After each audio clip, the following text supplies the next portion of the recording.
Hello दोस्तों, UCS 12 class में आप सभी का स्वागत है। कैसे हैं सभी? आई होप, आशा करता हूं कि आप सभी अच्छे होंगे। चलिए, आज हम लोग पढ़ने वाले हैं क्लास 6 में अध्याय 3 में जानेंगे तंतु से वस्त्र तक। यानी आज की जो हमारा टॉपिक है उसमें हम लोग जानने वाले हैं जो हमारा तंतु से वस्त्र किस तरह तैयार होता है उसके बारे में हम लोग पढ़ने वाले हैं।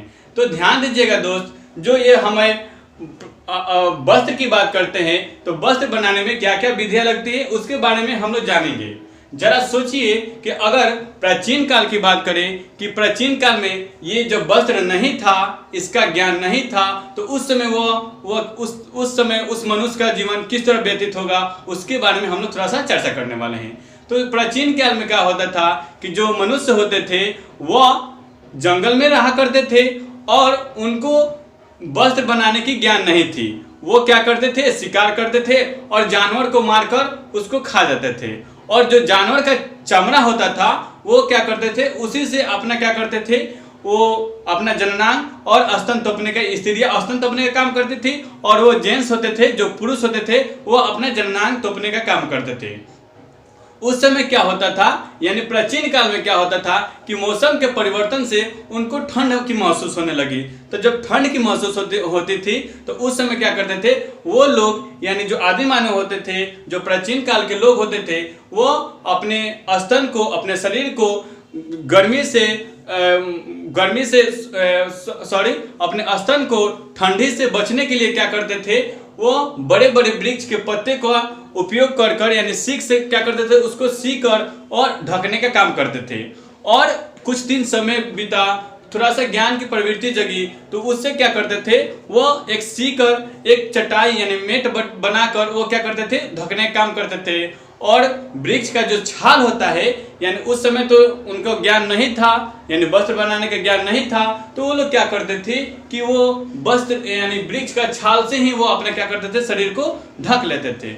लेकिन आज के हम लोग इस परिवेश में बात करते हैं, औद्योगिक युग के बारे में बात करते हैं, तो इसमें क्या है कि हमें तो बना बनाया हुआ वस्त्र प्राप्त हो जाता है, लेकिन इसके पीछे क्या क्या कारण है, इसको बनाने में क्या क्या हमें गुजरना पड़ता है, उसके बारे में आज हम लोग जानने वाले हैं।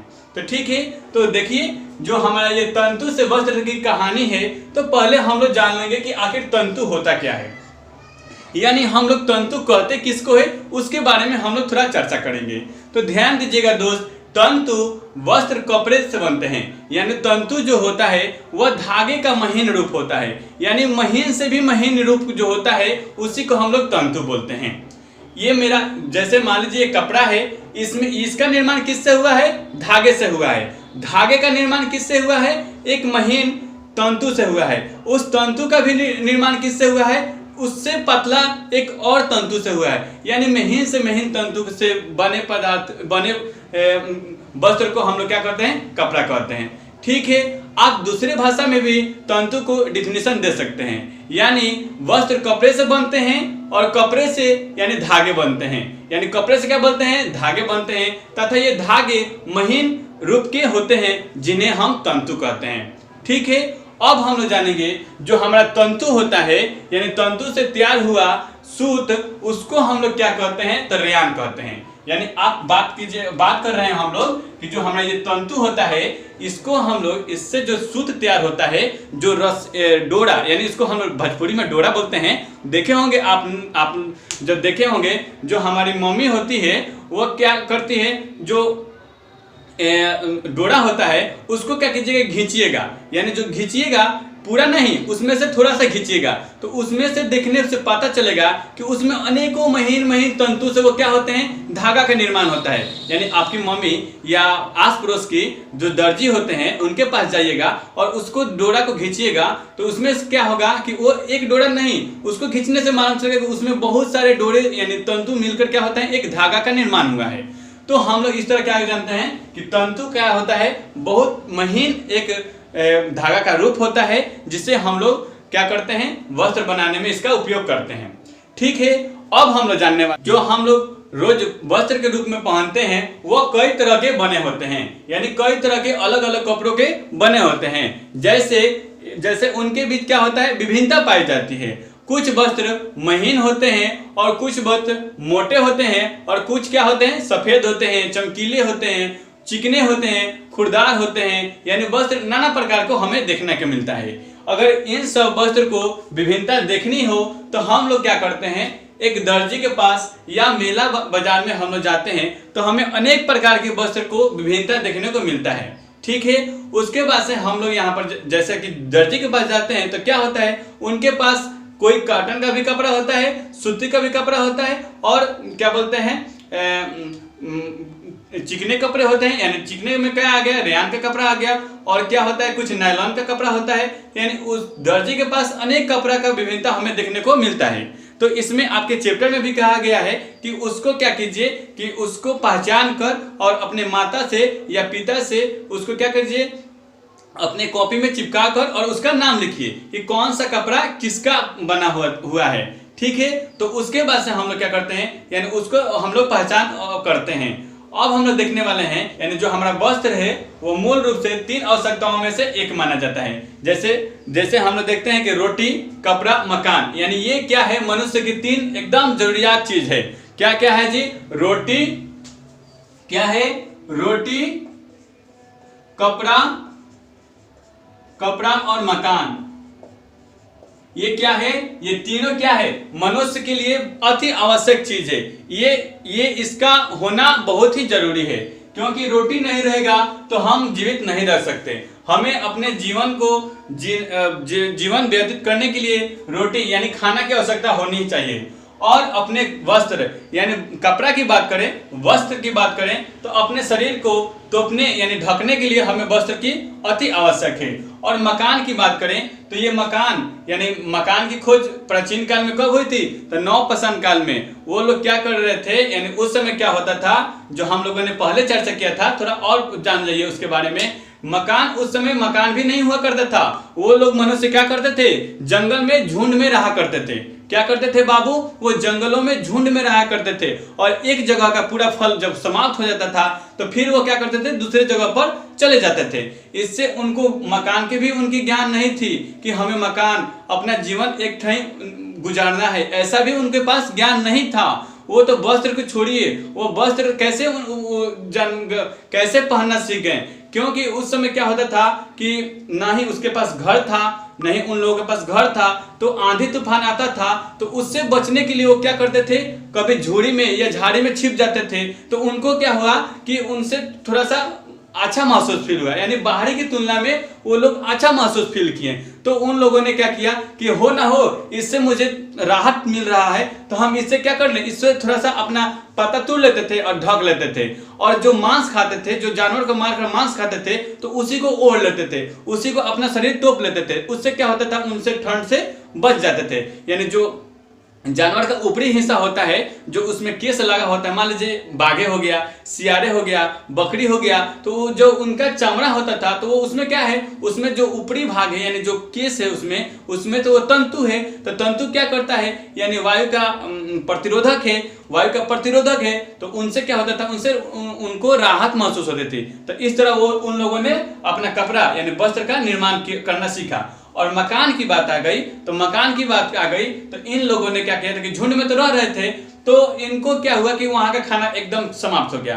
फिर वो गए दूसरे ठाई, वहां पर रह रहे थे तो वहां का भी खाना यानी वहां का जो फल फ्रूट था, जो क्या करते थे, वो गाछ वृक्ष पर चढ़कर फल खाते थे और उसी से अपना जीवन व्यतीत करते थे। तो अचानक क्या हुआ कि वहां का भी फल समाप्त हो गया। इस तरह वो लोग घूम घूम कर फल खा रहे थे, खत्म होते जा रहा था। तो एक दिन ऐसा समय आया कि जो वो फल खाए हुए थे और बीज वहां पर जो गिरा था, तो उसी से क्या हुआ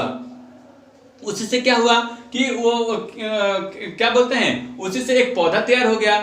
जब पौधा तैयार हो गया तो वहां पर क्या उसने क्या सोचा, अरे हो ना हो इस हम बीज को खाए थे और यहाँ बिगे थे, तो इसी से वही बीज यानी वही पौधा प्राप्त हो रहा है। तो उन लोगों ने क्या किया, खेती करना शुरू किया और वहां पर वो क्या करने लगे, यानी छोटे छोटे झुंड में आवास बनाकर यानी रहने के लिए क्या करने लगे, उस मांद यानी जो क्या बोलते हैं पहाड़ होता है, वो मांद होता है, उसमें वो लोग रहने लगे। इस तरह उन लोगों को खाना और मकान एक साथ उन लोगों को निर्माण यानी उनकी प्रवृत्ति जगी और वो उस तरह जीने लगे। किस काल में? नवपाषाण काल में। तो चलिए इस तरह हम लोगों ने उन लोगों के बारे में जाना। अब हम लोग जानेंगे, जैसे यहाँ पर हम लोग बात कर रहे थे कि दर्जी के पास हम लोग जाएंगे और उसको क्या करेंगे, उस नाना प्रकार के वस्त्र को एक था कतरन को क्या कीजिएगा, ले लीजिएगा और उसको अपने दादा या मम्मी या कोई भी पेरेंट्स से क्या कीजिएगा, उसको पूछ कर और अपने कॉपी में चिपका दीजिए और उसके साइड में उसका नाम लिखिए कि ये किसका बना है, ये वस्त्र किसका बना है, इसका रंग कैसा है, उसको आप लिखिएगा, आपको भी वस्त्र का ज्ञान हो जाएगा। उसके बाद से जानेंगे यानी वस्त्र का उपयोग शरीर को ढकने और गर्मी से ठंड से बचने और तथा सुंदर और आकर्षक दिखने के लिए उपयोग करता है। वस्त्र का उपयोग आखिर मनुष्य किस लिए करता है? शरीर को मुख्य कारण है तो शरीर का ढकना, उसके बाद से क्या कारण है, गर्मी और ठंडी से बचने के लिए और सुंदर आकर्षक दिखने के लिए क्या करता है, वस्त्र का उपयोग करता है। जानेंगे कि सूत आखिर तैयार किससे होता है, यानी सूत जो होता है उससे उसको हम लोग किस तरह तैयार करते हैं, तो सूत होता है तैयार कपास से। यानी यहाँ पर हम लोग देख रहे हैं कि सूत तैयार किससे होता है, सूत किससे तैयार होता है, कपास से। कपास से। उसी तरह हम लोग जानेंगे जो रेशमी सूत होता है, जो रेशमी सूत होता है उसको किससे बनता है, तो रेशमी सूत रेशम के कीट से बनता है, रेशम के कीट से बनता है। और उसके बाद से और बात कर लेते हैं तो ऊन, यानी ऊन किससे बनता है, तो ऊन किससे बनता है बाबू, ऊन जो है ऊन को हम लोग क्या करते हैं, स्वेटर, जैकेट यानी नाना प्रकार की ऊन, जो सर्दी की मौसम होता है उसमें हम लोग कौन सा वस्त्र पहनते हैं, ऊनी वस्त्र पहनते हैं। तो आखिर ऊन ये किससे तैयार होता है, तो जंतु से। यानी जंतु में कौन कौन, जंतु से तो होता ही है, लेकिन जंतु में कौन कौन, भेड़ से, बकरी से, ऊंट से, यानी उसके बाल होते हैं उसको काट कर और मशीन में डालकर उससे वो क्या होता है, ऊनी वस्त्र तैयार किया जाता है। ठीक है। इसके अलावा हम लोग देखने वाले हैं कि जो हमारा केला होता है, केला का पत्ता होता है और जो तने एवं बांस, केला का पत्ता और उसका तना और बांस का भी क्या करते हैं, बांस से भी तंतु का निर्माण होता है। यानी तंतु की बात करें तो तंतु किससे निर्माण होता है, एक कपास से भी निर्माण होता है। रेशमी सूत किससे निर्माण होता है, रेशम के कीट से। यानी जो रेशम के कीट होते हैं उसको शहतूत के पेड़ पर पाला जाता है, और उससे रेशम यानी रेशम निकाला जाता है। ठीक है। उसके बाद से जानेंगे जो ऊन है वो ऊन किससे प्राप्त होता है, जंतु से प्राप्त होता है। जो भेड़, बकरी और ऊंट से क्या होता है, इसको हम लोग प्राप्त करते हैं। अब जानने वाले हैं कि हजारों वर्षों तक प्राकृतिक तंतुओं से ही वस्त्र का बनाया जाता था। यानी वस्त्र का निर्माण किससे होता था, प्राकृतिक तंतु। यानी जो प्राकृतिक तंतु होते हैं उसमें कौन से आ गए, ये कपास हो गया, जूट हो गया, पटसन हो गया, ये सब क्या है, प्राकृतिक से प्राप्त होने वाले ये क्या है, तंतु हैं। यानी इसमें क्या होता है, प्राकृतिक से प्राप्त होते हैं। अब हम लोग पढ़ने वाले हैं मानव निर्मित तंतु में क्या होता है कि पिछले 100 वर्षों से ऐसे रासायनिक पदार्थों का जिसके स्रोत पौधे और जंतु नहीं है, वह तंतुओं का निर्माण किससे करता है, मानव अपने हाथ से करता है। यानी मानव अपने द्वारा निर्माण करता है। जैसे पॉलिस्टर, नायलॉन, एक्रिलिक, ये सब क्या है, ये मनुष्य क्या करते हैं, अपने द्वारा यानी अपने से निर्माण करते हैं। और प्राकृतिक में क्या था कि प्राकृतिक में पटसन से तंतु प्राप्त किया जाता था, बांस से प्राप्त किया जाता था, और केला के वृक्ष और पत्ते और तने से प्राप्त किया जाता था। और क्या बोले, और भेड़, बकरी, ऊंट से भी क्या किया जाता था, वो प्राकृतिक तंतु में उसका निर्माण किया जाता था। लेकिन मानव निर्मित की बात किया जाए तो मानव निर्मित में क्या होता है कि इसका निर्माण हम लोग अपने हाथ से यानी मानव द्वारा निर्माण किया हुआ तंतु को हम लोग मानव निर्मित तंतु कहते हैं, जिसमें है पॉलिस्टर और नायलॉन। और में अब हम लोग देखने वाले हैं जैसे कि यहाँ पर कुछ पादप तंतु के बारे में दिया हुआ है, और दिया हुआ है रुई। यानी रुई जो है वो पादप यानी पेड़ पौधा से कैसे प्राप्त होता है और उसको हम लोग तंतु के रूप में किस तरह उपयोग करते हैं। तो रुई को आपने देखा होगा या आपने कभी महसूस कीजिएगा, जो जंगल होते हैं या नाहर, यानी जो बड़े बड़े नाहर होते हैं या बोल देते हैं ऐसे ऊंचा टीला होता है, तो उस पर क्या होता है, एक कपास का ही क्या बोलते हैं दूसरा रूप, होता है जो पौधा, उसमें भी क्या होता है, एक रुई जैसा तंतु निकला होता है, यानी उसको तोड़ने से उसमें क्या होता है, रुई महीन निकला हुआ होता है और उसको हम लोग खूब उड़ाने का काम करते हैं। यानी उससे क्या करते हैं बच्चे सभी कि मस्ती का काम करते हैं। यानी आपने देखा होगा नहर पर उगते होंगे और उसको हम लोग क्या करते हैं, उसको तोड़कर उड़ाने के काम करते हैं, या उसको तकिया गद्दा इस सब में भरने में भी क्या होता है, उसका उपयोग करते हैं। और रुई का हम लोग कारण बतला दें कि रुई से क्या होता है कि आप अपने घर में दिया बत्ती बारे होंगे तो उसमें क्या होता है, रुई का ही यूज होता है, क्योंकि रुई क्या होता है, एक महीन तंतु का मिलाकर बना होता है। यानी उसमें क्या होते हैं, अनेक महीन तंतु बने होते हैं जिससे वह रुई का निर्माण होता है। रुई का निर्माण डॉक्टर भी अपने डॉक्टरी चिकित्सा के रूप में भी करते हैं। यानी क्या करते हैं, डॉक्टर अपने डॉक्टरी चिकित्सा के रूप में भी उसको करते हैं। और जो ये हमारा रुई है, इसको हम देख रहे हैं कि इसको प्राप्ति यानी पूर्ति कैसे होती है। तो रुई को प्राप्त करने के लिए हम लोग कपास की खेती करते हैं। क्या करते हैं, कपास की खेती करते हैं। जो कपास की खेती कहाँ की जाती है, काली मिट्टी पर। और इसको पूछा जाए कि कपास की खेती कहाँ होती है, तो काली मिट्टी पर। यहाँ पर हम लोग स्टार बनाकर इसको लिख लीजिएगा कि कपास की खेती, कपास की खेती काली मिट्टी पर किया जाता है। ठीक है, ये बहुत ही वीवीआई क्वेश्चन है। कपास की खेती किस मिट्टी पर किया जाता है, काली मिट्टी पर। काली मिट्टी पर ही क्यों, क्योंकि इसमें क्या होता है, काली मिट्टी में जल धारण की क्षमता अधिक होती है। यानी थोड़ा सा भी पानी डालेंगे तो वो उसको रखा रहेगा, जल्दी सूखेगा नहीं। इसीलिए काली मिट्टी का उपयोग कपास की खेती करने के लिए किया जाता है। और इसके लिए मौसम गर्म होना चाहिए। और इसके लिए मौसम कैसा होना चाहिए, मौसम की बात करें तो इसके लिए क्या होना चाहिए, गर्म होना चाहिए। यानी वहां पर एनवायरनमेंट क्या होना चाहिए, गर्म होना चाहिए, जिससे वो क्या होता है, उसमें कपास की खेती करते हैं। और हम लोग देखेंगे कि जब कपास के फूल यानी जो कपास होता है उसको जब फूल आने लगता है यानी उभरने लगता है तो क्या होता है, उसको काट लिया जाता है। यानी जब उसमें फूल आ जाते हैं तो उसको क्या करते हैं, काट लेते हैं। और उसको जो उल्ले होते हैं, उल्लों को सुखाकर तूरकर उसमें से क्या किया जाता है, कपास यानी रुई निकाला जाता है। कि कपास के जो उल्ले होते हैं यानी उसको उठना क्या कहलाता है, यानी उसको अलग करने की प्रक्रिया कपास ओटना कहलाती है। यानी जब हम लोग वो पेड़ के रूप में पेड़ पर रहेगा तो उसको वो गुंबद के रूप में फरा हुआ रहेगा। यानी मान लीजिए ये पेड़ है तो जो पेड़ में जो रुई लगा है तो उसको क्या कहते हैं, ओंगद कहते हैं। और जब उसको तोड़ेंगे और उससे रुई प्राप्त करेंगे तो उसको हम लोग ओठना कहलाता है। क्या कहलाता है, ओठना कहलाता है। ठीक है, अब हम लोग तो ये तो बात कर लिए कपास के बारे में कि कपास की खेती कहाँ की जाती है और कपास से हमें क्या प्राप्त होता है। ठीक है, उसके बाद से हम लोग जानने वाले हैं जूट के बारे में। तो इसमें क्या होता है, यानी ध्यान दीजिएगा, यहाँ पर जूट का हिंदी होता है, क्या होता है हिंदी, इसका हिंदी होता है पटसन होता है, जिसको हम लोग भोजपुरी में पटुआ के नाम से जानते हैं। क्या जानते हैं, पटुआ। यानी भोजपुरी में यानी बोलचाल की भाषा में लोग क्या कहते हैं, इसको पटुआ। और इसका होता है जूट, हिंदी में बोले तो जूट। अब इसको हम लोग जानेंगे कि आखिर पटसन हमें किससे तैयार होता है।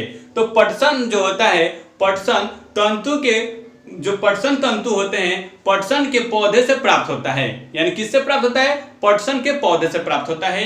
भारत में इसकी खेती वर्षा ऋतु में की जाती है। पटसन की खेती भारत में अगर बात किया जाए तो यानी वर्षा के दिनों में की जाती है। और भारत में पटसन के प्रमुख रूप से पश्चिम बंगाल, बिहार और असम राज्य में उगाया जाता है। आपसे पूछ दे कि पटसन है, जो हमारा ये पटसन है, इसकी खेती भारत के किस किस राज्य में किया जाता है, तो आपका आंसर क्या होगा, पश्चिम बंगाल और बिहार और असम। आपने देखा भी होगा जो हमारा सूती बोरा होता है, जो पटसन का बोरा होता है, वो कहाँ का बना होता है, पश्चिम बंगाल का। पश्चिम बंगाल में क्या होता है, सूती वस्त्र का मिल है, वहां पर क्या होता है, अधिकांश पटसन उगाए जाते हैं और वहां पर क्या होता है, सूती बोरा का निर्माण होता है। उसके बाद से जानेंगे जो हमारा बिहार राज्य है, तो बिहार राज्य में कटिहार मधेपुरा, सहरसा, खगड़िया, सुपौल तथा दरभंगा जिलों में जूट की अधिक मात्रा में खेती की जाती है। यानी अगर अपना राज्य बिहार की बात करें तो इन जिलों में क्या होती है, जूट यानी पटसन की खेती की जाती है। अब ये तो हम लोग जान गए कि पटसन की खेती, पटसन किससे प्राप्त होता है और पटसन की खेती कहाँ कहाँ होती है। ठीक है, इसके बारे में हम लोग जान लें तो आप जानेंगे कि पटसन की आगे प्राप्ति कैसे होती है। यानी पटसन को तो हम लोग खेती कर दिए, इसको प्राप्त कैसे करेंगे।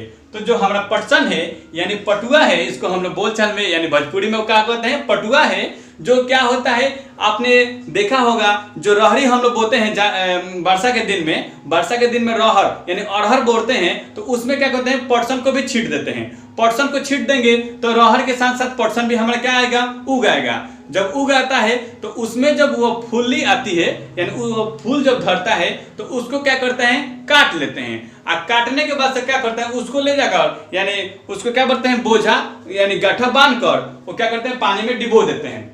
पानी में डिबो देने के बाद से यानी कई दिनों के बाद उसको रखते हैं। रखने के बाद से क्या करते हैं, पटसन प्राप्त करने की यानी पटसन प्राप्ति की हम जो विधि है उसको बतला रहे हैं। तो वो क्या करते हैं, पटसन को पानी में हम लोग रख देते हैं और रखने के बाद से वो क्या होता है, सड़ जाता है।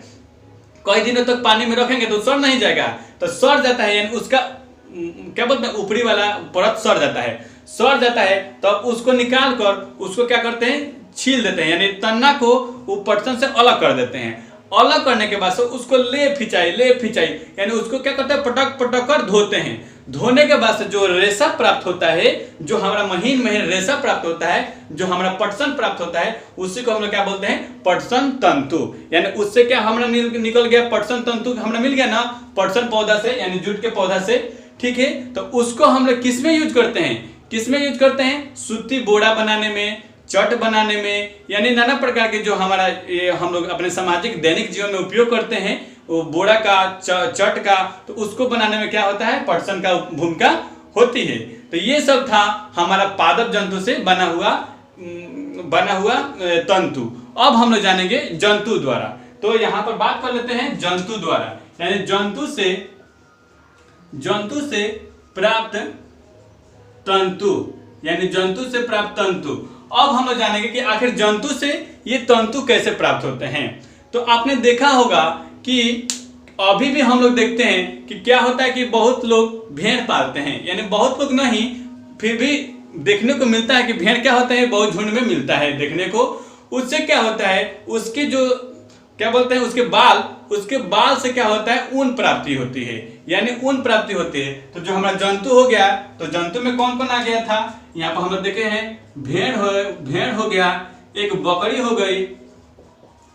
गई, ऊंट को भी ले लेते हैं, और बहुत सारे जंतु है जिससे क्या होता है, जंतु से हमें तंतु प्राप्त होता है। और उनके बाल को क्या किया जाता है, उनको बालों को काट कर यानी समय से काट लेते हैं, और समय से काटने के बाद से क्या करते हैं, उसको मशीन में ले जाकर उसको रिफाइन करवा कर उससे जो वस्त्र तैयार होता है, उसी को हम लोग क्या बोलते हैं, जंतु से प्राप्त तंतु। ठीक है, इसका उपयोग हम लोग स्वेटर बनाने में, जैकेट बनाने में, मोफलर बनाने में, गुलबंद बनाने में, यानी जो भी होता है यानी तंतु से बना हुआ जो हम लोग ऊनी वस्त्र होता है, उसको हम लोग जंतु से भी प्राप्त करते हैं और पादप से भी प्राप्त करते हैं। ठीक है, तो ये था हमारा जंतु और पादप से कैसे हम लोग तंतु प्राप्त करते हैं, इसके बारे में हम लोगों ने जाना।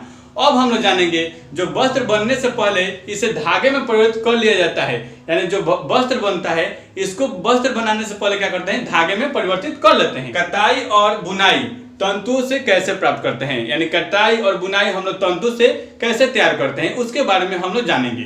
तो कटाई के लिए क्या करते हैं, कटाई के लिए व्यवहार किए जाना साधारण उपकरण क्या होता है, एक हाथकड़घा होता है। कटाई तथा हाथकड़घा इसमें क्या होता है, कथाई और हाथकड़घा में क्या होता है कि कथाई का उपयोग स्वेटर बुनने में, यानी क्या होता है, आज भी हम लोग देखते हैं कि हमारी मम्मी या बहन स्वेटर बुनने के लिए कताई यानी कतनी का उपयोग करती हैं, उसको क्या बोलते हैं, कतनी। तो कतनी का उपयोग करती है, वो क्या करती है, स्वेटर बुनने के लिए। जो हमारे यहाँ पर हम लोग देख रहे हैं, इस फिगर के माध्यम से देख रहे हैं, उसको हम लोग क्या बोलते हैं, सॉरी कतनी नहीं बोलते हैं, तकली, उसको क्या बोलते हैं, तकली बोलते हैं। यहाँ पर जो हमारा तकली है, और यहाँ पर हम लोग देख रहे हैं कि हाथकारघा के माध्यम से भी क्या होता है, वस्त्र को यानी उन्हीं जो तंतु से वस्त्र बनते हैं उसको तैयार किया जाता है। और हम लोग देख रहे हैं यहाँ पर फिगर में भी कि जो हमारा चरखा है उससे भी क्या होता है, वस्त्र का निर्माण होता है। आपने पढ़ा होगा या जाना होगा कि हम लोग चरखा के प्रसिद्ध यानी चरखा से परिचित व्यक्ति कौन थे, महात्मा गांधी, जिन्होंने अपने आंदोलन में भी चरखा का इस्तेमाल किया। और उन्होंने कहा था कि इस ब्रिटिश राज का हम लोग वस्त्र नहीं पहनेंगे और अपने बुने हुए, अपने हाथ से उपयोग किए हुए वस्त्र का ही उपयोग करेंगे। इस पर उन्होंने क्या किया, आंदोलन भी किया था। और याद कीजिए, जब वो गांधी जी को जेल हुआ था तो उस जेल में भी गांधी जी अपने हाथ से भी क्या करते थे, चरखा चलाकर दिन भर चरखा चलाकर और उसको क्या करते थे, कपड़ा को बुनने का काम यानी धागा को निकालने का काम करते थे। तो इस तरह था हमारा चरखा से यानी तकनी से और हाथकारघा से बना हुआ वस्त्र। लेकिन अब हम लोग क्या करते हैं, दूसरा पॉइंट है हमारा कि विद्युत करघा, यानी ये तो इसको करने में क्या होता था, यानी जो हमारे ये कतनी है, जो हमारा यहाँ पर देख रहे हैं तकली है, इसको हम लोग तकली बोलेंगे, तकई है, तकली जो हाथकारघा है, इससे वस्त्र तैयार करने में क्या होता था, यानी एक दिन में वो क्या होता था, एक ही वस्त्र तैयार हो पाता था। देख रहे हैं यहाँ पर जो हमारा विद्युत हाथकारघा होता था, इसमें क्या होता है, विद्युत के माध्यम से वस्त्र तैयार किया जाता था। यानी विद्युत हाथकारघा में क्या होता था, विद्युत के माध्यम से विद्युत हाथकारघा द्वारा वस्त्र तैयार किया जाता था। यानी 1 घंटा में कई सारे वस्त्र बनकर तैयार हो जाते थे। तो वस्त्र यानी मशीन द्वारा और हाथ द्वारा बनाने में बहुत अंतर और डिफरेंस देखने को मिलता था। उसके बाद से हम लोग जानने वाले हैं कताई तथा बुनाई तंतुओं से कपड़ा तैयार करने की प्रक्रिया को मुख्य रूप से 2 चरण में बांटा गया है। क्या किया गया है, जो कताई है और बुनाई है उसको मुख्य रूप से तैयार करने के लिए 2 चरण में बांटा गया है। प्रथम चरण देखिएगा तो इसमें क्या होता है, कताई करने के लिए व्यवहार किए गए उपकरण जैसे कि हाथकारघा है, तकई है, जैसा कि हम लोग देख रहे हैं कि तकई है और हाथकारघा है। इसमें क्या होता है कि मनुष्य जो होते हैं वो वस्त्र को तैयार करने के लिए हाथ से यानी अपने हाथ से उपयोग करते हैं, यानी हाथ से वो बुनते हैं। दूसरा हम लोग पॉइंट देखने वाले हैं कि इसमें क्या होता है कि मनुष्य उस अपने हाथ से न तैयार कर उस विद्युत करघा से उपयोग करता है। इसमें क्या होता है कि विद्युत उपकरण यानी विद्युत करघा के माध्यम से क्या होता है कि बहुत आसानी से और बहुत कम समय में क्या होता है, वस्त्र तैयार हो जाता है। यानी वस्त्र क्या होता है, तैयार हो जाता है। और उसके बाद से हम लोग देखने वाले हैं जो हमारे धागे से जो वस्त्र बनते हैं उसको भी मुख्य रूप से 2 चरणों में बांटा गया है। एक क्या होता है हमारा बुनाई और दूसरा होता है बघाई। तो इसमें हम लोग देख रहे हैं कि हम लोग इसमें हमारा बुक में दिया हुआ है कि बुनाई में क्या होता है कि इसमें मोटा सूती कपड़ा, दरी, जूट का बोरा और चटाई हम लोग क्या करते हैं, बुनने के माध्यम से तैयार करते हैं। यानी इसमें को हम लोग क्या करते हैं, बुनते हैं। यानी इसको हम लोग क्या करते हैं, बुनते हैं। इसको हम लोग सीते नहीं है, बुनते हैं, यानी बुनने का काम कर रहे हैं। और बघाई में क्या होता है, बघाई में किसी एकल यानी एक धागे का उपयोग किया जाता है और एक धागे का उपयोग से ही पूरे वस्त्र का निर्माण किया जाता है। आपको हम 2 बात बतला रहे हैं, एक होता है बुघाई यानी धागे से जो वस्त्र तैयार होता है उसमें क्या होता है, एक होता है बुघाई और दूसरा होता है बुनाई। तो बुनाई में क्या होता है, इसमें मोटे कपड़ा, सूती वस्त्र, बोरा, चट्टी, दड़ी, ये सब जो हम लोग अपने देखते हैं, जो हम लोग बोरा का यूज करते हैं, जो हम लोग चट का यूज करते हैं, उसमें क्या होता है, उसमें बुना होता है यानी बुना गया होता है। और हम लोग देख रहे हैं एक बघाई। तो बघाई में क्या होता है, ध्यान दीजिएगा कि बघाई में क्या होता है कि बघाई में एकल यानी एक धागा का उपयोग किया जाता है और उनसे सारे वस्त्र का निर्माण कर लिया जाता है। अगर उसको हम लोग एक ठाई से या फटे स्वेटर को अगर एक ठाई से उभारेंगे तो क्या कीजिएगा, अगर देखे होंगे मान लीजिए कि कोई स्वेटर फटा है और उसको एक धागा धोकर खींचिएगा तो वो पूरा उभरने लगेगा। क्या होगा बाबू, पूरा उभरने लगेगा। यानी उससे क्या स्पष्ट हो जाए कि इसका निर्माण एकल धागा से हुआ है। ठीक है, तो इस तरह हम लोगों ने जान लिया कि वस्त्र जो हमारा धागा है उससे भी क्या होते हैं, 2 तरह के बुनाई और बघाई के रूप से हम लोग वस्त्र तैयार करते हैं। अब हम लोग बात करने वाले हैं वस्त्र का इतिहास। यानी वस्त्र के इतिहास के बारे में हम लोग जानेंगे कि आखिर वस्त्र जो है उस समय से लेकर यानी प्राचीन काल से लेकर अभी तक हम लोगों के पास ये वस्त्र के रूप में कैसे प्राप्त हुआ उसके बारे में हम लोग जानने वाले हैं। यानी वस्त्र के इतिहास में हम लोग थोड़ा बात करने वाले हैं। तो हमने वीडियो के पहले भी बतलाया था, अभी भी बतला रहा हूँ कि जो ये हम लोग का मनुष्य जीवन है ये प्राचीन काल में ऐसा नहीं था। हम लोग एक जानवर की भांति अपना जीवन जी रहे थे। क्या कर रहे थे बाबू? एक जानवर की भांति। जैसे जानवर को देखे होंगे आप जंगल में कि किस तरह इधर उधर भटकता रहता है, बिल्कुल वैसा ही समझिए कि हम लोग का भी जीवन भी एक जानवर की ही तरह था। लेकिन भगवान या संयोग जैसे कि नहीं कहते हैं कि आविष्कारक ही आवश्यकता ही आविष्कारक का जननी है। क्या कहते हैं बाबू?